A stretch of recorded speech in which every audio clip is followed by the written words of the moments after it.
기도하고 나면 어떤 느낌이 드셔야 할까요? 평안함? 기쁨? 확신? 아니면 아무 느낌도 없어야 정상일까요? 왜 어떤 사람은 하나님이 응답하셨다고 확신하는데 나는 늘 불안할까요? 왜 성경 인물들은 하나님의 음성을 분명히 들었는데 나는 들리지 않을까요?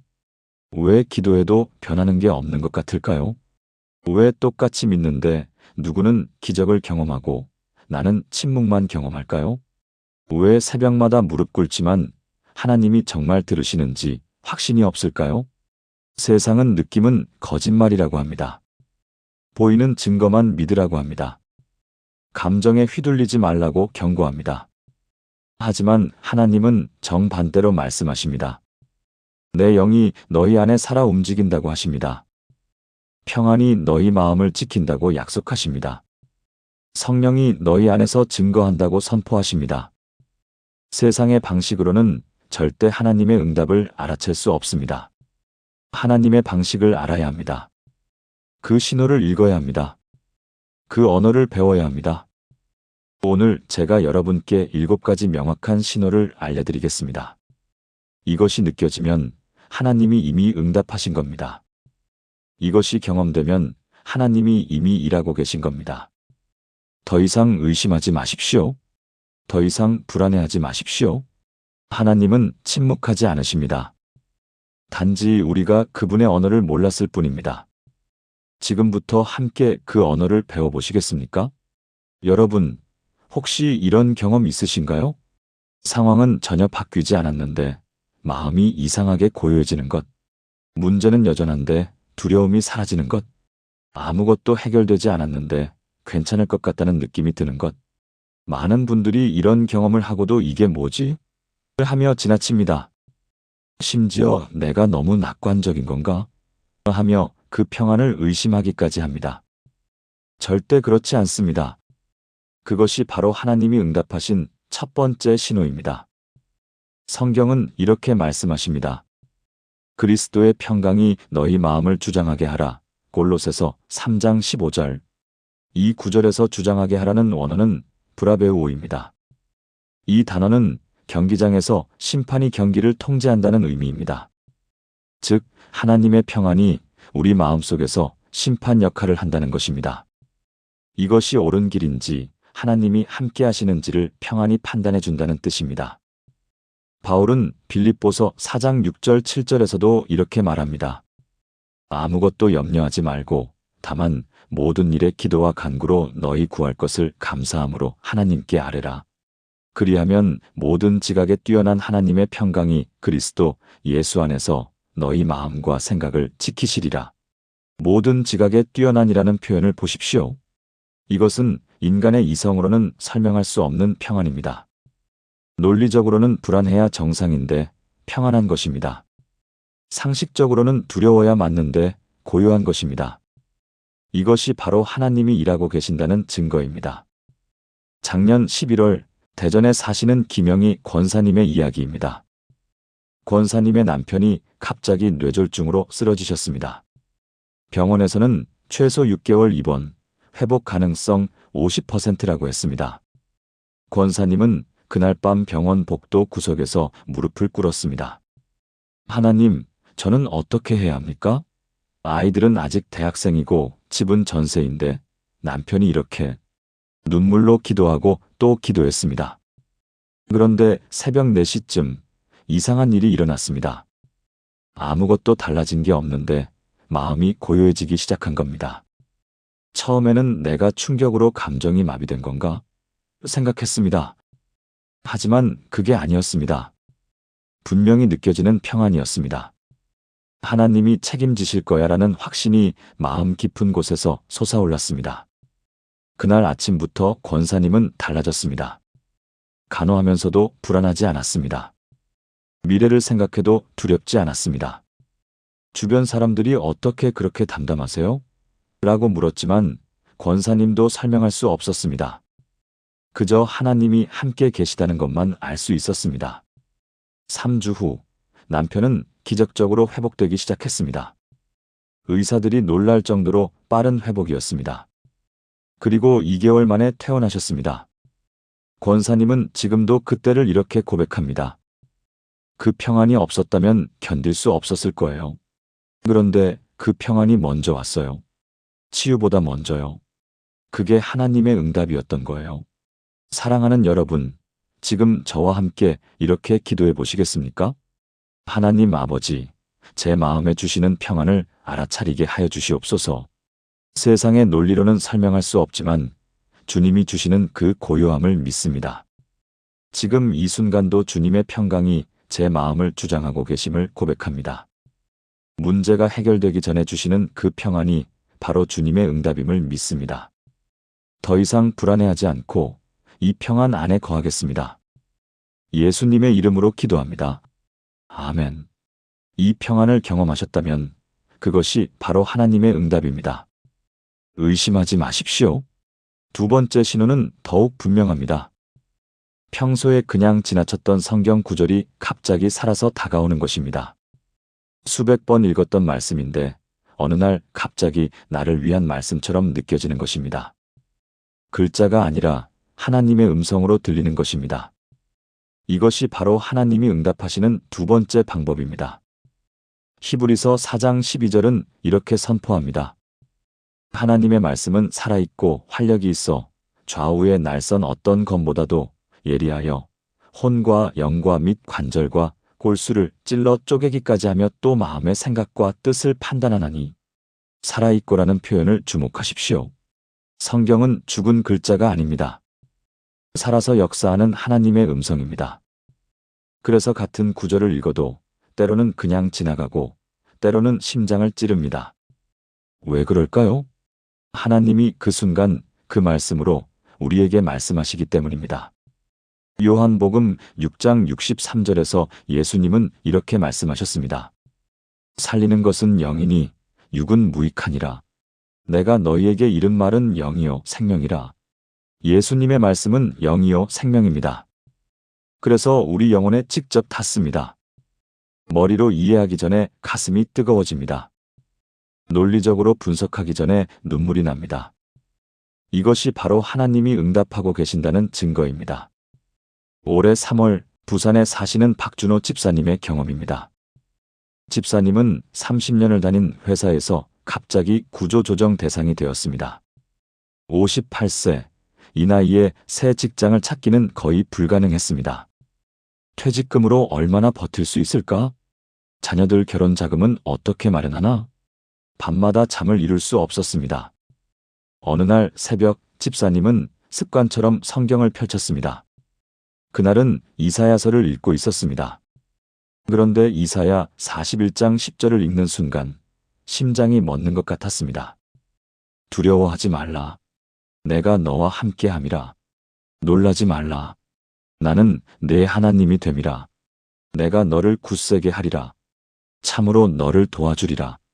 참으로 나의 의로운 오른손으로 너를 붙들리라. 이 구절을 수십 번 읽었던 집사님입니다. 하지만 그날 아침은 달랐습니다. 두려워하지 말라는 말씀이 귓가에 울리는 것 같았습니다. 내가 너와 함께함이라는 말씀에 눈물이 쏟아졌습니다. 내가 너를 굳세게 하리라는 약속에 온몸에 전율이 일었습니다. 집사님은 그 자리에서 무릎을 꿇었습니다. 하나님, 이게 저에게 하시는 말씀입니까? 그날부터 집사님은 매일 아침 이 구절을 읽고 고백했습니다. 신기하게도 두려움이 사라졌습니다. 불안한 마음 대신 하나님이 책임지실 거야라는 확신이 생겼습니다. 2주 후 뜻밖의 전화를 받았습니다. 10년 전 함께 일했던 후배가 창업한 회사에서 전문 컨설턴트를 찾는다는 것이었습니다. 연봉은 이전보다 높았고 출퇴근 시간도 자유로웠습니다. 경험이 풍부한 분이 필요합니다. 집사님이 딱이에요. 집사님은 지금 그 회사에서 일하고 계십니다. 그리고 이렇게 고백합니다. 그날 아침 그 말씀이 살아서 다가왔을 때 하나님이 이미 응답하고 계셨던 거예요. 문제가 해결되기 2주 전에요. 그 말씀이 제 인생을 바꿨습니다. 사랑하는 여러분, 지금 저와 함께 이렇게 기도해 보시겠습니까? 하나님 아버지, 주신 말씀이 제 마음에 살아서 역사하게 하여 주시옵소서. 죽은 글자가 아니라 살아계신 주님의 음성으로 들리게 하여 주시옵소서. 오늘 제게 필요한 그 한 구절을 저에게 주시고 그것이 제 인생의 반석이 되게 하여 주시옵소서. 말씀이 제 혼과 영을 찔러 쪼개고 제 마음을 판단하고 제 길을 인도하심을 믿습니다. 주님의 말씀은 영이요 생명임을 고백합니다. 예수님의 이름으로 기도합니다. 아멘. 말씀이 살아서 다가왔다면 그것이 바로 하나님의 응답입니다. 세 번째 신호는 많은 분들이 놓치는 부분입니다. 기도할 때 느끼는 감정의 변화입니다. 처음에는 절박함으로 시작했는데 기도하다 보면 감사로 바뀌는 것입니다. 간구로 시작했는데 찬양으로 끝나는 것입니다. 눈물로 무릎 꿇었는데 기쁨으로 일어서는 것입니다. 이것이 바로 하나님이 기도를 받으셨다는 증거입니다. 빌립보서 4장 6절은 이렇게 말씀합니다. 아무것도 염려하지 말고 다만 모든 일에 기도와 간구로 너희 구할 것을 감사함으로 하나님께 아뢰라. 감사함으로라는 표현이 중요합니다. 이것은 단순히 감사하는 마음으로 기도하라는 뜻이 아닙니다. 기도의 결과가 감사가 된다는 의미입니다. 기도를 시작할 때는 염려와 간구였지만 기도를 마칠 때는 감사와 찬양이 된다는 것입니다. 왜 그럴까요? 하나님이 그 기도를 받으시고 우리 마음을 바꾸시기 때문입니다. 시편 30편 11절은 이렇게 노래합니다. 주께서 나의 슬픔을 변하여 내게 춤추게 하시며 나의 베옷을 벗기고 기쁨으로 띠띠우셨나이다. 하나님은 우리의 슬픔을 춤으로 바꾸시는 분입니다. 기도 중에 이런 변화가 일어난다면 그것이 바로 응답입니다. 지난해 8월 광주에 사시는 최은숙 권사님의 이야기입니다. 권사님의 외동딸이 40세가 되도록 결혼을 하지 않고 있었습니다. 딸은 커리어 우먼으로 성공했지만 결혼에는 관심이 없었습니다. 권사님은 몇 년 동안 이것을 놓고 기도했습니다. 하나님, 제 딸에게 좋은 사람을 보내주세요. 늦기 전에 가정을 이루게 해주세요.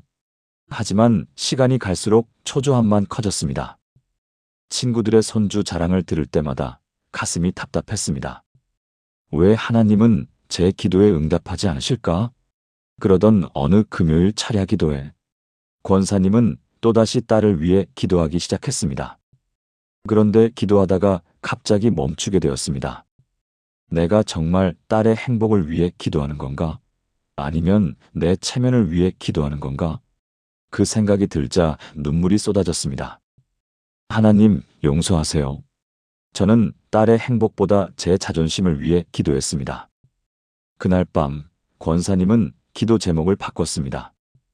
하나님, 제 딸이 주님 안에서 행복하게 해주세요. 결혼이든 독신이든 딸이 주님의 뜻대로 살게 해주세요. 그렇게 기도하는데 신기한 일이 일어났습니다.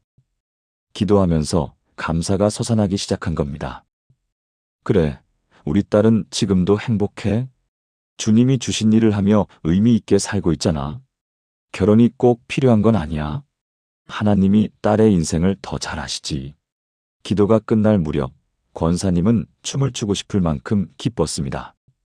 아무것도 바뀌지 않았는데 마음이 완전히 달라진 겁니다. 3개월 후 딸이 전화를 했습니다. 엄마, 나 소개받은 사람 있어. 다음 주에 같이 집에 갈게. 권사님은 깜짝 놀랐습니다. 하지만 더 놀라운 것은 자신의 반응이었습니다. 예전 같았으면 드디어 라며 흥분했을 텐데 이번에는 평안했습니다. 그래, 천천히 잘 알아봐라. 엄마는 내가 행복하면 돼. 지금 딸은 결혼을 앞두고 있습니다. 권사님은 이렇게 고백합니다.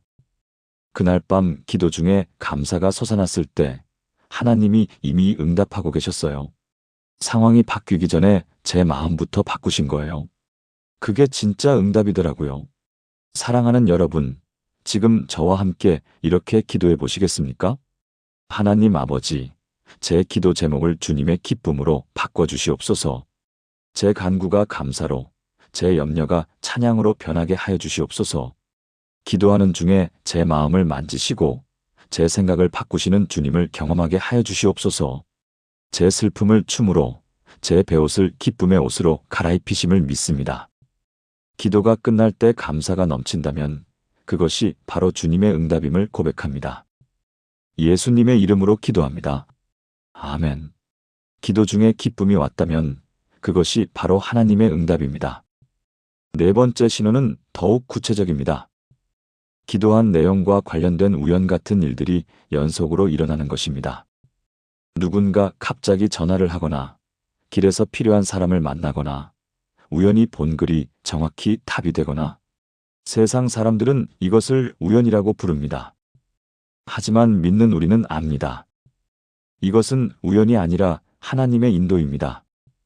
잠언 16장 9절은 이렇게 말씀합니다. 사람이 마음으로 자기의 길을 계획할지라도 그의 걸음을 인도하시는 이는 여호와시니라. 우리는 계획하지만 하나님이 인도하십니다. 우리는 우연이라고 생각하지만 하나님은 섭리하십니다. 예레미야 29장 11절도 이렇게 약속합니다. 여호와의 말씀이니라. 너희를 향한 나의 생각을 내가 아나니 평안이요 재앙이 아니니라. 너희에게 미래와 희망을 주는 것이니라. 하나님은 우리의 미래를 위해 모든 것을 예비하십니다. 그래서 기도한 후에 우연 같은 일들이 연결되기 시작합니다. 이것이 바로 하나님이 움직이고 계신다는 증거입니다. 올해 5월 인천에 사시는 정민수 장로님의 경험입니다. 장로님은 20년 동안 단절된 형님과의 관계로 마음이 아팠습니다. 20년 전 유산 문제로 다툰 후 두 분은 서로 얼굴도 보지 않았습니다. 장로님은 몇 년 전부터 이것을 놓고 기도하기 시작했습니다. 하나님, 제가 먼저 형님께 연락할 용기를 주세요. 화해할 수 있는 길을 열어주세요. 하지만 20년의 세월은 쉽게 무너지지 않았습니다. 몇 번 전화번호를 눌렀다가 끊기를 반복했습니다. 그러던 어느 날 새벽 기도를 마치고 집으로 돌아오는 길이었습니다. 평소와 다른 골목길로 걸어가게 되었습니다. 왜 그쪽으로 갔는지 자신도 모릅니다. 그런데 그 골목에서 한 할아버지가 쓰러져 계셨습니다. 장로님은 급히 달려가 부축했습니다. 괜찮으십니까? 그 할아버지가 고개를 들었는데 눈이 마주쳤습니다. 형님이었습니다. 20년 만에 전혀 예상치 못한 곳에서 두 분은 그 자리에서 얼싸안고 울었습니다. 미안하다. 나도 미안해. 형님은 당뇨 합병증으로 다리가 불편해 넘어진 것이었습니다. 장로님은 형님을 병원에 모시고 갔습니다. 그날부터 두 분은 매주 만났습니다. 형님은 3개월 전에 세례를 받으셨습니다. 장로님은 지금도 그날을 이렇게 고백합니다. 왜 그날 평소와 다른 길로 갔는지, 왜 그 시간에 형님이 그곳에 계셨는지 우연이 아니에요. 하나님이 제 기도를 들으시고 모든 것을 예비하셨던 거예요. 기도 응답은 이미 시작되고 있었어요. 사랑하는 여러분, 지금 저와 함께 이렇게 기도해 보시겠습니까? 하나님 아버지, 제 삶의 모든 우연 속에 주님의 섭리가 있음을 믿습니다. 제가 계획하지만 주님이 인도하심을 고백합니다. 오늘 제게 일어나는 모든 일 속에서 주님의 손길을 발견하게 하여 주시옵소서. 우연처럼 보이는 만남, 우연처럼 보이는 사건들이 모두 주님의 응답임을 알게 하여 주시옵소서. 제 걸음을 인도하시는 주님을 신뢰합니다. 예수님의 이름으로 기도합니다. 아멘. 우연 같은 일들이 연결된다면 그것이 바로 하나님의 응답입니다. 다섯 번째 신호는 우리 내면에서 일어나는 변화입니다. 수년 동안 끌고 다녔던 죄책감, 분노, 원망, 슬픔 같은 감정들이 갑자기 가벼워지는 것입니다. 어제까지만 해도 무겁던 마음이 오늘은 한결 가볍습니다. 그동안 놓지 못했던 것을 이제는 놓을 수 있을 것 같습니다. 이것이 바로 성령님이 우리 마음을 치유하고 계신다는 증거입니다. 마태복음 11장 28절 30절에서 예수님은 이렇게 말씀하십니다. 수고하고 무거운 짐진 자들아 다 내게로 오라. 내가 너희를 쉬게 하리라. 나는 마음이 온유하고 겸손하니 나의 멍에를 메고 내게 배우라. 그리하면 너희 마음이 쉼을 얻으리니 이는 내 멍에는 쉽고 내 짐은 가벼움이라. 쉬게 하리라는 약속을 주목하십시오. 예수님은 우리의 무거운 짐을 가벼운 짐으로 바꿔주십니다. 혼자서는 도저히 들 수 없던 것을 함께 메어주십니다. 시편 55편 22절도 이렇게 권면합니다. 내 짐을 여호와께 맡기라. 그가 너를 붙드시고 의인의 요동함을 영원히 허락하지 아니하시리로다. 우리가 짐을 하나님께 맡기면 하나님이 붙들어 주십니다. 기도할 때 이런 일이 일어납니다. 우리가 토해내는 모든 무거운 것들을 하나님이 받아주십니다. 그리고 대신 가벼움을 주십니다. 올해 2월 서울 송파구에 사시는 한미영 집사님의 이야기입니다. 집사님은 15년 전 일로 고통받고 있었습니다. 당시 집사님은 시어머니를 돌보고 있었습니다. 치매를 앓으시던 시어머니는 집사님에게 매일 욕설을 퍼부으셨습니다. 너 때문에 우리 아들이 고생한다. 너는 며느리도 아니다. 집사님은 5년 동안 참고 견뎠습니다. 하지만 시어머니가 돌아가신 후에도 그 말들이 귀에서 떠나지 않았습니다. 밤마다 그 목소리가 들렸습니다. 나는 정말 좋은 며느리가 아니었나? 더 잘할 수 있었는데. 죄책감과 자책이 15년 동안 집사님을 괴롭혔습니다. 어느 수요 예배 후 집사님은 기도실에 남았습니다. 하나님, 저는 왜 이 마음을 놓지 못할까요? 15년이 지났는데도. 그날 밤 집사님은 평생 처음으로 진짜 기도를 했습니다. 숨겼던 모든 감정을 쏟아냈습니다. 억울했어요. 화났어요. 미워했어요. 그런데 제가 그렇게 느낀 것 자체가 죄인 것 같아서 더 괴로웠어요. 2시간 넘게 울며 기도했습니다. 그런데 기도가 끝날 무렵 신기한 일이 일어났습니다. 가슴을 짓누르던 무게가 사라지기 시작한 겁니다. 15년 동안 져왔던 짐이 조금씩 가벼워졌습니다. 시어머니도 아프셨구나. 치매 때문에 그러셨던 거구나. 나도 최선을 다했어. 하나님이 아시잖아. 그날 밤 이후 집사님은 달라졌습니다. 시어머니 생각을 해도 더 이상 가슴이 답답하지 않았습니다. 오히려 고생하셨다는 생각이 들었습니다. 집사님은 지금 이렇게 고백합니다. 15년 동안 짊어진 짐을 그날 밤 하나님께 내려놓았어요. 그게 기도 응답이에요. 상황이 바뀐 게 아니라 제 마음이 치유된 거예요. 그게 진짜 응답이더라고요. 사랑하는 여러분, 지금 저와 함께 이렇게 기도해 보시겠습니까? 하나님 아버지, 제가 오래 짊어진 모든 짐을 주님께 내려놓습니다. 죄책감도, 분노도, 원망도, 슬픔도 모두 주님께 맡깁니다. 수고하고 무거운 짐진 저를 쉬게 하여 주시옵소서. 주님의 멍에를 메고 주님께 배우게 하시고 제 마음이 쉼을 얻게 하여 주시옵소서. 오래된 상처를 치유하시고 무거운 마음을 가볍게 하심을 믿습니다. 주님의 짐은 쉽고 가볍다는 약속을 붙잡습니다. 예수님의 이름으로 기도합니다. 아멘. 오래된 짐이 가벼워졌다면 그것이 바로 하나님의 응답입니다. 6번째 신호는 우리의 시선이 바뀌는 것입니다. 내 문제에만 집중하던 시선이 다른 사람에게로 향하기 시작합니다. 내 아픔만 보이던 눈에 옆 사람의 눈물이 보입니다. 내 기도 제목만 생각하다가 누군가를 위해 기도하고 싶어집니다. 이것은 하나님의 심장으로 세상을 보기 시작했다는 증거입니다. 요한일서 4장 7절 8절은 이렇게 말씀합니다. 사랑하는 자들아, 우리가 서로 사랑하자. 사랑은 하나님께 속한 것이니 사랑하는 자마다 하나님으로부터 났고 하나님을 알고 사랑하지 아니하는 자는 하나님을 알지 못하나니 이는 하나님은 사랑이심이라. 하나님은 사랑이십니다. 그래서 하나님을 만난 사람은 사랑이 생깁니다. 자기만 생각하던 마음이 다른 사람을 품기 시작합니다. 이것은 우리 힘으로 되는 게 아닙니다.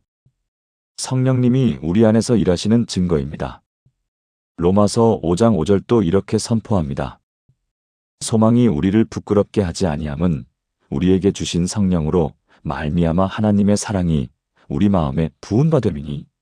하나님의 사랑이 우리 마음에 부어질 때 우리는 변합니다.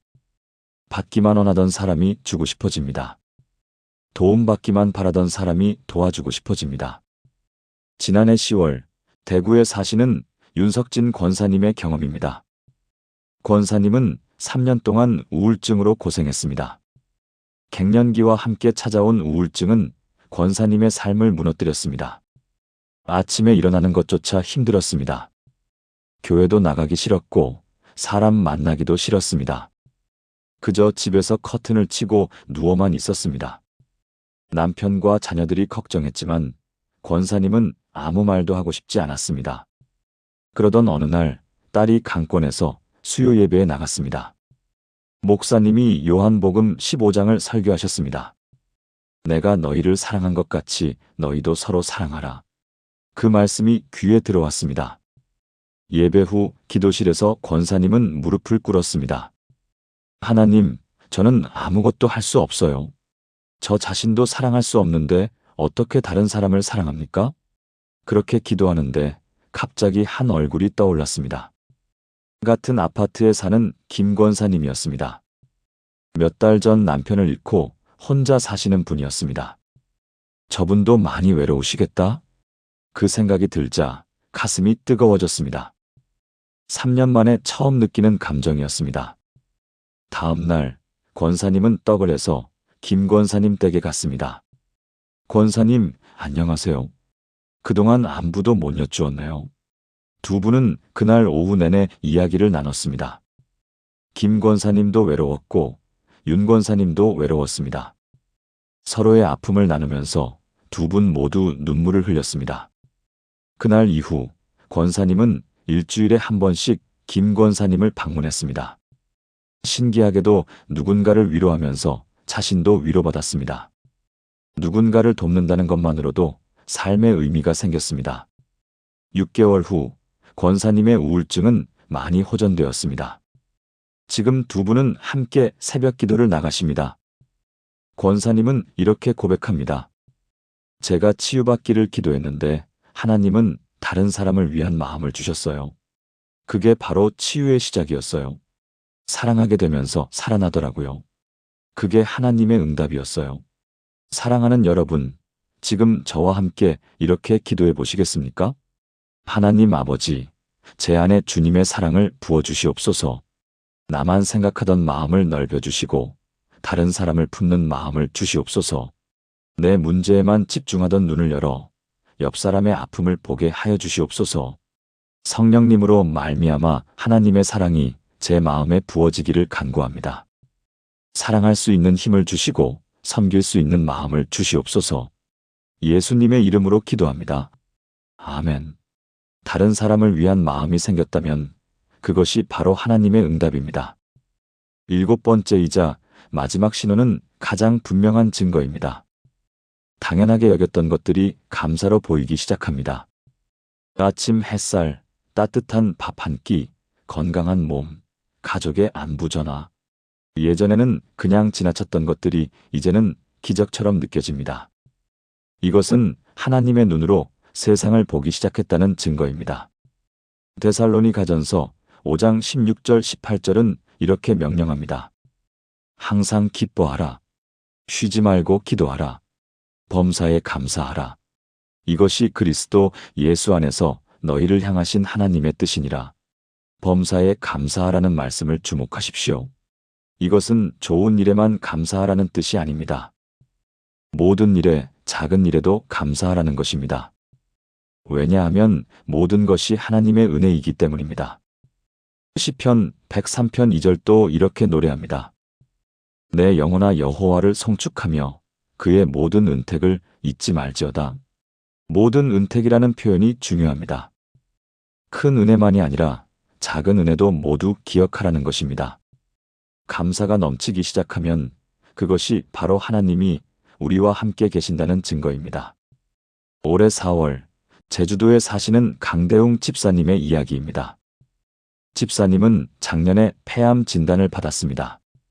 3기 수술은 어렵고 항암 치료만 가능하다고 했습니다. 의사는 1년 정도 시간이 있을 것이라고 조심스럽게 말했습니다. 집사님은 그날 밤 혼자 바닷가에 나갔습니다. 하나님, 왜 저입니까? 아직 하고 싶은 일이 많은데. 분노와 절망이 밀려왔습니다. 하지만 며칠 후 집사님은 결심했습니다. 남은 시간을 후회로 보내지 말자. 감사로 보내자. 그날부터 집사님은 감사 일기를 쓰기 시작했습니다. 처음에는 억지로 썼습니다. 오늘도 숨 쉴 수 있어서 감사합니다. 하지만 며칠 지나자 감사할 것들이 보이기 시작했습니다. 아침 햇살이 창문으로 들어오는 것, 아내가 끓여준 된장찌개 냄새, 손주가 보내온 영상 통화, 이웃집 강아지가 꼬리치는 모습, 평생 당연하게 여겼던 것들이 선물처럼 느껴졌습니다. 항암 치료로 머리카락이 빠지고 몸이 힘들었지만 집사님의 얼굴에는 평안이 있었습니다. 머리카락은 빠졌지만 눈은 볼 수 있어요. 감사해요. 입맛은 없지만 물은 마실 수 있어요. 감사해요. 걷기 힘들지만 손은 움직여요. 기도할 수 있어요.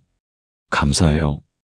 6개월 후 정기 검진에서 놀라운 결과가 나왔습니다. 종양이 절반 이하로 줄어든 겁니다. 의사들이 기적이라고 말했습니다. 지금 집사님은 여전히 항암 치료를 받고 계십니다. 하지만 매일 감사일기를 씁니다. 벌써 400페이지가 넘었습니다. 집사님은 이렇게 고백합니다. 병이 왔을 때는 왜라고 물었어요. 하지만 지금은 감사합니다라고 말해요. 이 병을 통해 진짜 감사를 배웠거든요. 작은 것들이 얼마나 큰 선물인지 알게 됐어요. 그게 하나님의 응답이에요. 치유보다 더 큰 응답이었어요. 사랑하는 여러분, 지금 저와 함께 이렇게 기도해 보시겠습니까?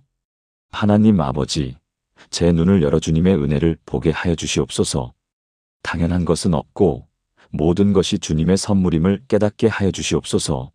아침 햇살도 따뜻한 밥도 건강한 숨도 사랑하는 사람도 모두 주님의 은택임을 고백합니다. 항상 기뻐하고 쉬지 말고 기도하며 범사에 감사하는 삶을 살게 하여 주시옵소서. 작은 것에 감사가 넘칠 때 그것이 주님이 함께 하신다는 증거임을 믿습니다. 예수님의 이름으로 기도합니다. 아멘. 작은 것에 감사가 넘친다면 그것이 바로 하나님의 응답입니다. 지금까지 나눈 7가지 말씀을 하나의 기도로 드리겠습니다. 함께 기도하시겠습니까? 사랑하는 하나님 아버지, 오늘 이 시간 기도 응답의 7가지 신호를 깨닫게 하시고 알려주셔서 감사합니다. 설명할 수 없는 평안을 우리 마음에 부어주시고 말씀을 살아서 역사하게 하시며 기도 제목을 기쁨으로 바꾸시고 우연 같은 일들을 하나하나 연결하시며 오래된 짐을 가벼워지게 하시고 다른 사람을 향한 사랑의 마음을 주시며 작은 것에도 감사가 넘치게 하시는 주님을 찬양하고 또 찬양합니다. 저는 지금 이 자리에서 고백합니다. 상황이 바뀌기 전에 주시는 그 평안이 바로 주님의 응답임을 믿습니다. 말씀이 제 심장을 찌를 때가 바로 주님이 저에게 직접 말씀하시는 순간임을 고백합니다. 기도하다가 감사가 솟아날 때가 바로 주님이 제 기도를 받으신 증거임을 선포합니다. 우연처럼 보이는 모든 일이 주님의 완벽한 섭리이며 인도하심임을 믿습니다. 무거운 짐이 가벼워질 때가 주님이 제 영혼을 치유하시는 바로 그때임을 확신합니다. 사랑하는 마음이 생길 때가 성령님이 제 안에서 일하시는 순간임을 의심치 않습니다. 작은 것에 감사할 수 있을 때가 주님과 함께하는 복된 삶임을 깨닫습니다. 주님, 오늘부터 저와 제 가족이 이 7가지 신호를 더욱 민감하게 알아차리게 하여 주시옵소서. 더 이상 하나님이 정말 응답하셨을까? 의심하지 않게 하시고 하나님이 이미 응답하고 계시다 확신하며 담대히 나아가게 하여 주시옵소서. 매일 아침 기도할 때마다 매 순간 주님을 찾을 때마다 이 신호들을 생생하게 경험하게 하시고 주님이 살아계셔서 지금 이 순간도 우리 가운데서 일하고 계심을 날마다 온전히 체험하게 하여 주시옵소서. 우리의 모든 기도를 들으시는 주님, 우리의 모든 눈물을 기억하시고 닦아주시는 주님, 우리와 언제나 함께 계시는 임마누엘 하나님을 온 마음을 다해 믿고 신뢰하며 귀지합니다. 이 모든 것이 주님의 은혜요, 주님의 사랑이요, 주님의 신실하심임을 고백하며 살아계신 예수 그리스도의 거룩하신 이름으로 기도합니다. 아멘.